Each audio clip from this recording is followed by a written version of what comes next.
And hello, friends. We welcome you to another episode of Chapters here on Armstrong Television. Chapters is the show that profiles authors, editors, and publishers in West Virginia, Ohio, and Kentucky. I'm Elliot Parker, and it's great to have you with us.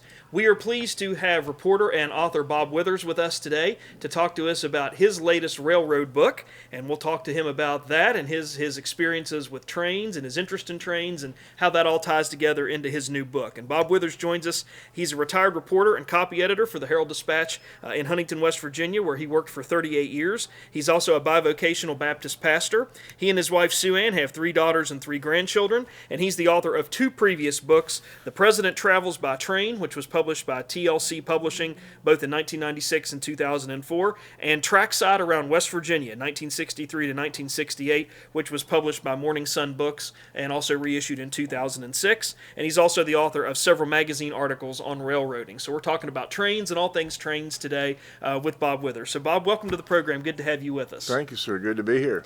So tell me a little bit about your interest in trains. Where did all this come from, and how did you get interested in it? When I was 7 years old, way back ancient history, 1952, my mother took me out of school to watch General Dwight Eisenhower's campaign train go up the B&O Railroad from Huntington to Parkersburg, September 24th, 1952, and Ike was on the back platform, and he waved at me, and at that moment I became interested in trains and the presidency. Very, very good. So it was one of those experiences you just have never forgotten all these Right, years later. right. All these years later. And I know that we were talking before the show that you had worked some on the railroad, maybe part time at one point in your life. Tell us a little bit about that. 3 summers, the summers of 1966, 67, 68, as a brakeman and a flagman. 3 best summers of my life. I got paid for doing something I love to do. And what is a brakeman, or at that time, what did a brakeman and a flagman, what were some of your job duties and responsibilities? Well, a brakeman would, when we'd stop to sell off cars or pick up cars, I would get on the ground and couple them up or uncouple them, turn the air hoses to keep the train line charged. And a flagman would ride on the caboose and throw off a fusee, a flare, if you will, when there was always a danger we'd be overtaken by another train. And the first fusee I threw off after I was qualified to flag went right down between 2 ties of a trestle and into a creek and went out. Wow. I'll never forget that. Very interesting, very good. And where did you grow up? Where did all this take place? Well, I grew up in East Huntington, which the community of Guyandotte, which was later taken over by Huntington. But I worked out of Parkersburg, West Virginia, went north to Benwood, down the river to Huntington, and sometimes over east to Grafton. Oh, very good. So you really covered a kind of a large area. That's right. You're going through that. So your latest book, The Presidential Travels by Train, Politics in Pullman, which was just released. And I know that the book starts, it's a 10-chapter book, and it starts with sort of a section on presidential pioneers, and you start talking about John Quincy Adams.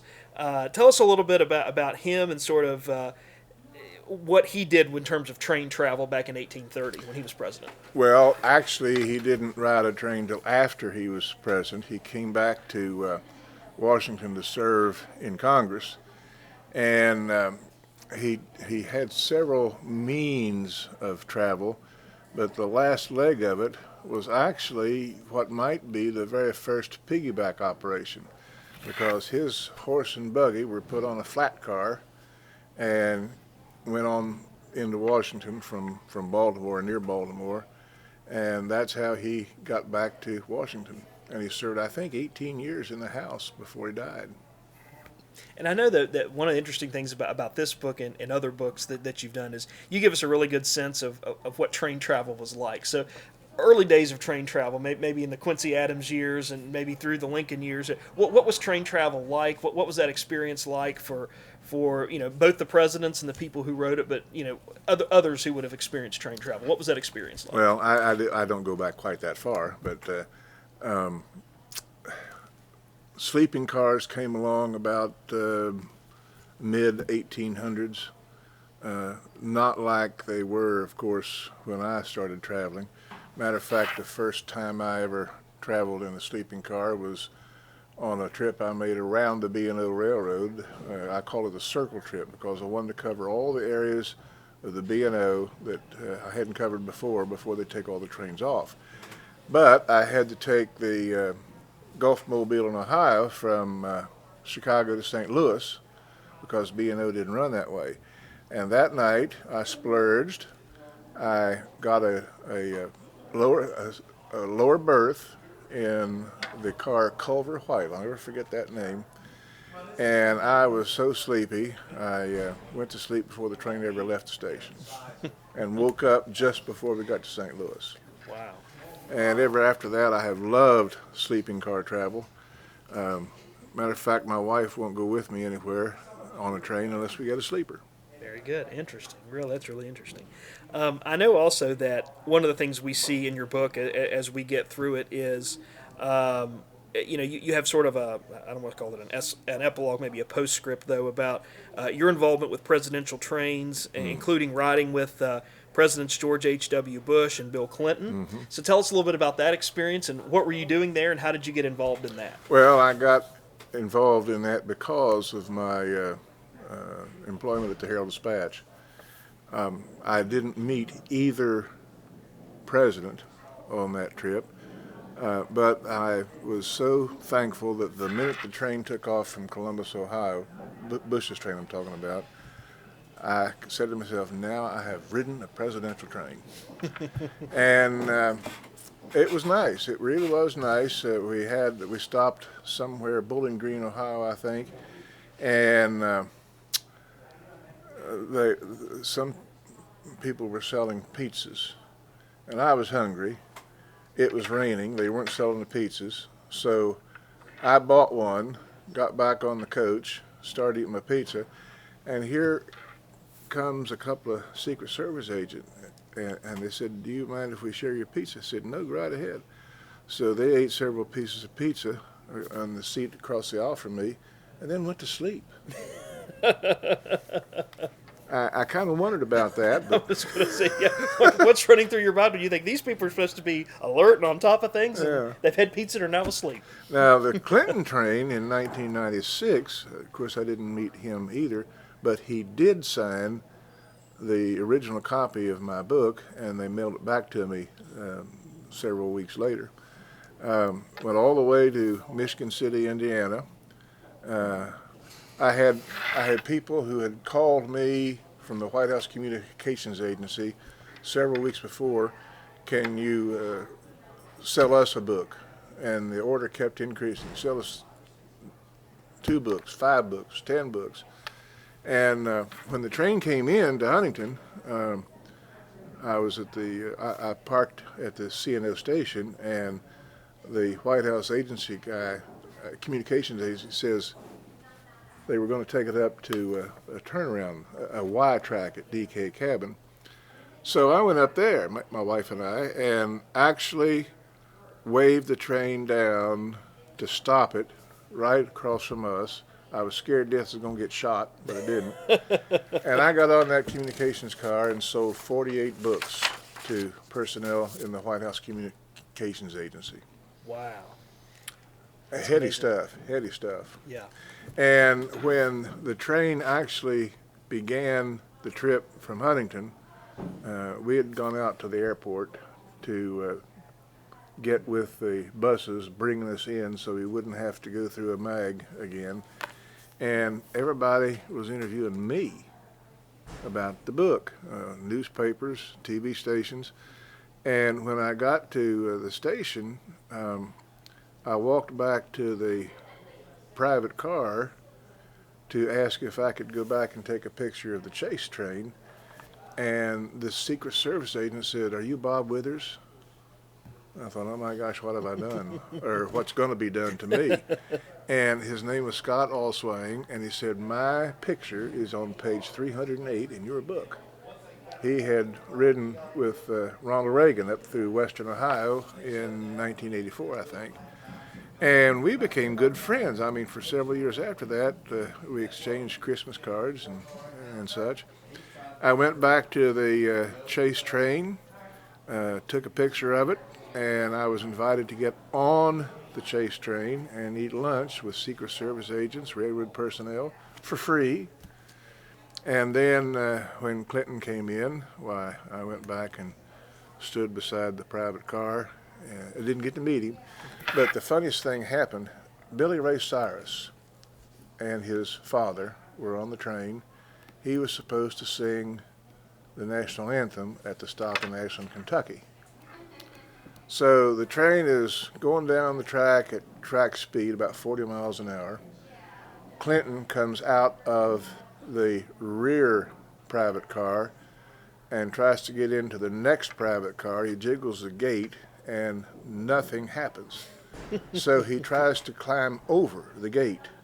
Oh my. And the trains, he could have easily fallen and been chewed up under the train.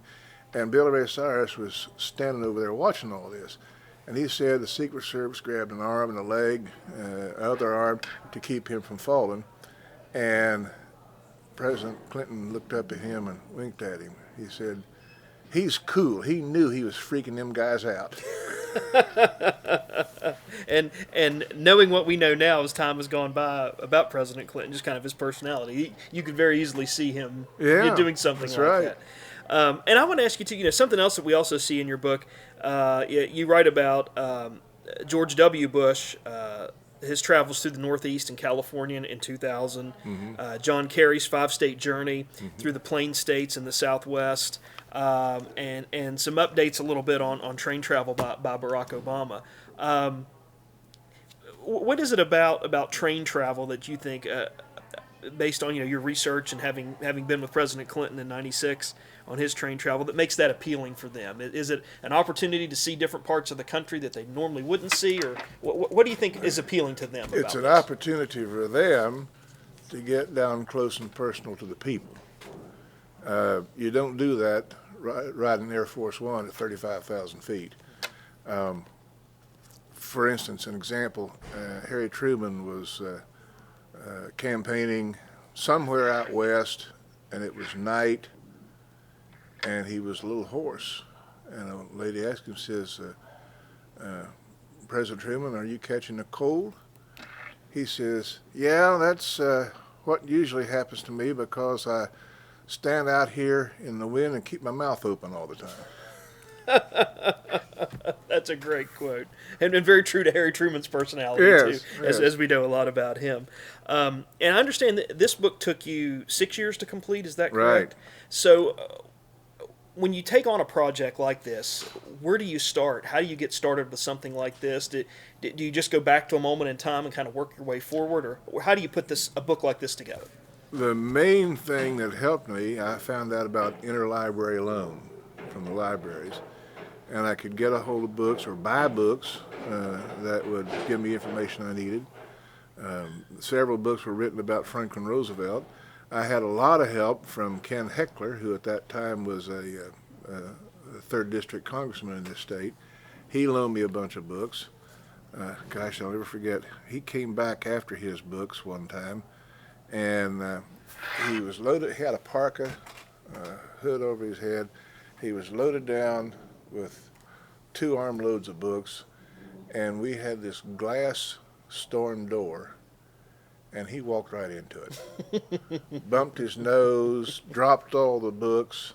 Matter of fact, he worked for Harry Truman as a speechwriter, and when Eisenhower was elected, nobody told him to stop coming to work. So he continued coming to his office for about a month after Ike took office, and finally somebody told him, says, okay, you can stop coming to work now. But in that month, he compiled a book about that thick called the Ikelopedia. All of the political angles, the ways that Democrats could fight Republicans, and he loaned that to me for a long time. I thought once about forgetting that I had it, but I finally ended up giving it back to him, and he donated it to the Truman Library out in Independence, Missouri. Very good. Very good. And I know that Ken Heckler was notorious for never throwing anything away, and I know a lot of his papers and his things he collected, artifacts, I guess, for lack of a better term, are over at Morrow Library and Special Collections at Marshall. I understand there's just dozens and dozens of boxes of things over there. Oh, sure. That he never threw anything away. I've seen his desk before. I mean, I haven't seen his desk. I've seen all the stuff piled on the desk. He wrote the foreword for the original book. Yes, I was going to ask you about that. And, of course, it's in here, too. Yeah, absolutely. Now, when you go through the process of putting this book together, and well, first of all, how did you find your publisher? TLC Publishing was Thomas W. Dixon Jr. and his wife, Carolyn, and my good friend, Lloyd Lewis, in Huntington. We were college buddies at Marshall, and he kept telling me, you ought to do a book, you ought to do a book, you ought to do a book. And he kept after me for so long, I said, okay, I'll do a book if I live long enough. TLC, Tom, Lloyd, Carolyn. And took 6 years. And I started out, that's the first, actually, it was, I say it's the first computer I bought. It was a word processor. Monochrome color. And of course, I kept having interruptions because of illness and because of all the work I did at the church. But finally, it took 6 years because the original printer that he got to make the book went belly up, and he had to find another printer. So I had to write the whole thing all over again, and compiled a stack of stuff about that high that there was not room for in the book. Wow. So every time somebody calls me and asks me a question about this movement or that president, and it's not in the book, I have to go back in my file cabinet and get that original copy out and see if I can find it. And sometimes I do. Yeah. So did you and the publisher collaborate on what to put in and what to keep out, or did you basically get sort of carte blanche decision on what went in the book? He gave me full control. He actually paid for some research trips. We went east to Washington and New York and went through libraries and ICC reports and I don't know what all. And we made a trip to the west, too, to visit the Hoover Library and the Lincoln Museum. And, those were great times. It was all free, you know. Yeah. And did you have a chance when you were at those as presidential libraries, because I know a lot of that research made it into your book, did you get to go in and look at their papers and things of that nature? What was that experience like? Heady, real heady. And I never will forget when we were running a bus trip to a Billy Graham crusade in Montreal, we stopped off at Hyde Park to visit the Roosevelt home and museum. That's where I found this picture right here. Roosevelt shaking hands with an engineer, and you can't see it, but there's an official over here on the other side. And that gave me the three elements that I wanted to concentrate on: presidents, politics, and Pullmans. But Tom wouldn't let me use that as a title because he says nobody under 25 years old would know what a Pullman car is. I didn't believe him, but it turned out he was right. So he came up with this rather generic title, The President Travels by Train. But you still got to keep in your politics and Pullman. I know it's sort of a subtitle there. Right. Very good. And I know you spent 38 years as a reporter for the Herald Dispatch and worked on the copy desk there. How do you feel like that experience helps you or has helped you when you go to put a book together like this, having written stories and covered so many different events in your career? How does that help you put something like this together? Well, it helps me improve my writing by all means, because I've had a couple of bosses that were terrible. Not the last one, but a couple of them were. And they were always criticizing me and telling me how to do it better and all that kind of stuff. I wanted to throw up. but I didn't. I stuck with it until I became old enough to retire at 62, and I got out of there and concentrated on book writing and magazine article writing. I've done about 16 books, co-wrote 5 more, and it's a joy if you can write about something you love, and that's trains for me. Very good, very good. So, what are you working on next?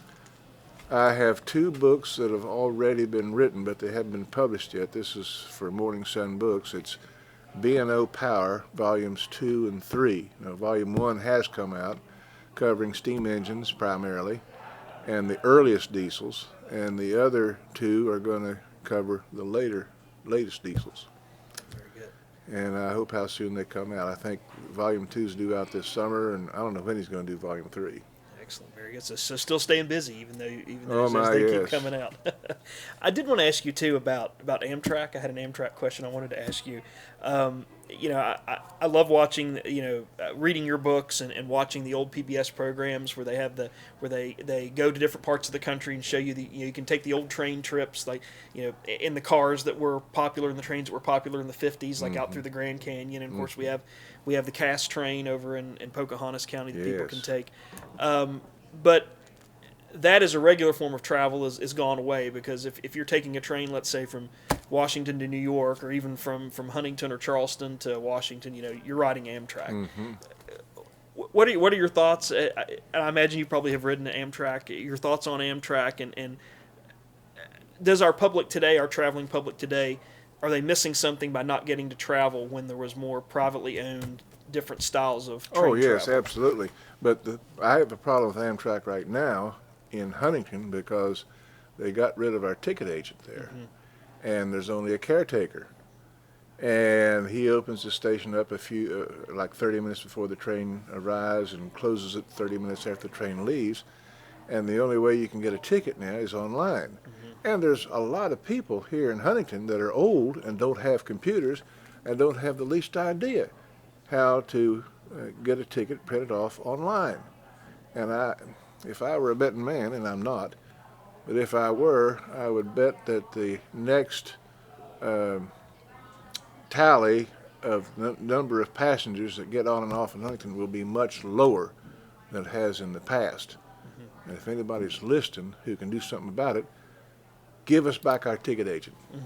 And if the numbers continue, and I guess the problem with that is if the numbers continue to be low, would Huntington be in a situation where Amtrak could bypass this area totally? Yes, absolutely.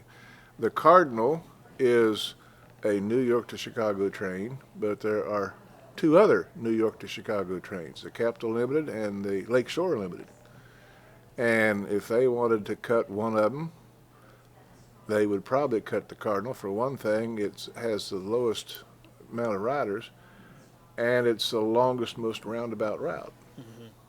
So they really do then rely on those numbers and ticketed passengers. Well, that's very interesting, and I appreciate you sharing your perspective on that, because I've just wondered kind of your thoughts and comparing and contrasting sort of Amtrak today from the kind of travel that a lot of people experienced in the 50s and 60s and before Amtrak was created in 1971. So Bob, in our final moments with you today, if someone wants to get in contact with you to talk to you about trains or writing, or if they want to get copies of your books, how can they get in contact with you, and where can they get copies of your books? I can give my phone number, Okay. 304-522-2046.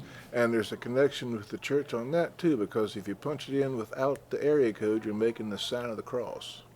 Oh, very nice. And I want to ask you, and you're a pastor where? 7th Avenue Baptist Church, 7th Avenue and 3rd Street West. By the way, I just happen to have a card here for you guys. Oh, thank you. Free events.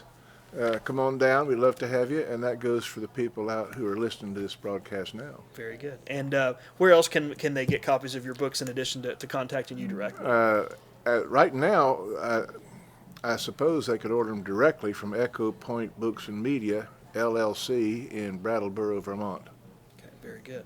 Bob Withers has been our guest today here on Chapters. We've been talking to him about his latest train book, The President's Travels by Train, Politics and Pullmans.